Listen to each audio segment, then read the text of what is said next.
Itora ria Tarakwa kaunti ya Uasin Gishu rikirete kiahana maithori nyumba na arata a arutwo atano kuma cukuru wa Arap Moi aria makuite mutino-ini wa mai-ini mathaa manini tu matanambĩrĩria kigeranio gia KCPE makiririkana uria ciana ici ciramereire kuinukia marks njega cia kumaingĩria secondary iria mangirendire. Shule alikuwa bright boy, tukua in fact tumemtafutia Star Boys.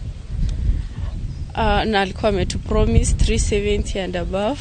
He was a good boy. Yeah. Niambia ataleta marks yake ya 350. Nikaambia ajikaze. Hata mimi nilikuwa naombea hivyo apate mazuri. Kwa sababu wakati aliniambia Senge nitachikaza na nitakuja na 350. So sijui nani Evans anafanya mtihani, nani atafanya mtihani kwa niaba yake.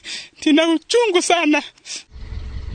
Cukuru ya Arap Moi iratwarite arutwo a kirathi gia kanana na gia gatandatu iceera niguo kuhoreria meciria mataneka igeranio cia bururi, no gikeno kiratweka maithori thutha wa gatarũ karia marakuĩtwo niko gutonyerera mai-ini. Family ici cikiuria thirikari kuingirira mone kihoto.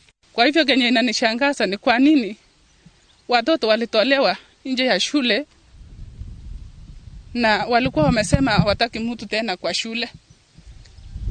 So nikajiuliza ya kwamba hao watoto walitolewa shule na hawakutueleza ya kwamba watoto wanaenda nje ya shule na walikuwa wamefanya rehearsal day. So serikali watusaidie na tunataka haki. Hii watoto wakati waliingia maji walimu walikuwa wapi? Wakati walipotelea kwa maji walimu walikuwa wapi? Mpaka mtoto mwenzao nasikia alikimbia kwenda kuita mwalimu. Watoto wameishia kwa maji. Walimu mlikuwa wapi? Tunalilia haki. Lazima haki itendeke kwa sababu kuachilia watoto namna hiyo bila mtu yote ama bila walimu mpaka watoto waumie, watoto 5 namna hiyo si mzuri. Lakini saa hii siku za mwisho tunasherehekea exam, watoto wafanye exam kwa njia mzuri ndio baadaye wakuja wasaidie wazazi. Ndio tunapoteza watoto wadogo kama hiyo. Tunasikia mbaya sana. Ona gukiri uguo mwene gikaro kiria arutwo aya marathiĩte gucera arauga urito wa arutwo gatarũ-inĩ kamwe niguo aratumire gatonyerere mai-ini. So the students had been located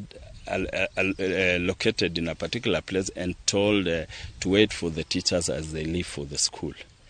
But a group of about 6 students disobeyed the instruction and they went without the notice of the people who were in charge to pick the boat and then overloaded it, and then that is how the incident happened. Minister wa githomo hamwe na wogiteri maugite honge ici igiri ni cinyitanĩire hari kwambika uthuthuria wa kihumo kia mutino uyu ihinda-inĩ riu magituma ndumiriri cia gũcakaya ikuũ cia arutwo acio atano. Ngiribotera Inooro TV, Getwo Karo Kenyugo Mwaura.